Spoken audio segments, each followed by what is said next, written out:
Hello ছোট্ট বন্ধুরা, গল্প দিদির আসরে তোমাদের স্বাগত।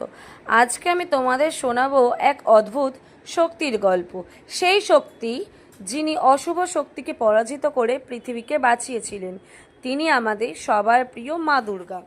অনেক অনেক দিন আগে মহিষাসুর নামে এক অসুর ছিল। সে ছিল ভীষণ শক্তিশালী আর অহংকারী।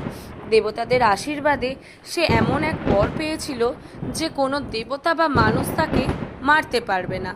ফলে সে দাপিয়ে বেড়াতে লাগলো তিনটি লোকেই, স্বর্গ, মর্ত আর পাতালে।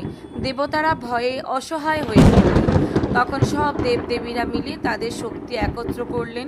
সেই শক্তি থেকে জন্ম হলো এক দেবী, দশভুজা মহাশক্তি। প্রতিটি দেবতা তাকে অস্ত্র দিলেন। তার মধ্যে মহাদেব দিয়েছিলেন ত্রিশূল। এই সব কিছু হাতে নিয়ে তিনি পরিণত হলেন মা দুর্গা, যার 10 হাতে 10 অস্ত্র। মা দুর্গা সিংহে চড়ে মহিষাসুরের সাথে ভয়ঙ্কর যুদ্ধ শুরু করলেন। একদিকে অসুরের গর্জন, অন্যদিকে দেবীর সিংহের গর্জন, আর আকাশ কাঁপানো ঢাকের শব্দে যুদ্ধক্ষেত্র রণক্ষেত্রে পরিণত হলো। দিন রাত ধরে চলল সেই ভয়ঙ্কর লড়াই।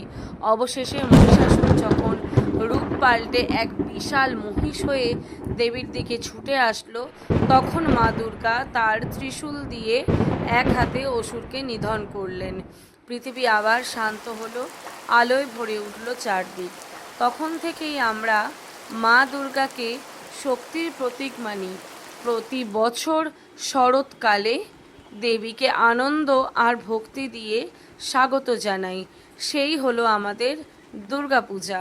তাই মনে রেখো বাচ্চারা, যতই অশুভ শক্তি আসুক না কেন, সৎ আর শুভ শক্তি সবসময় জয়ী হয়।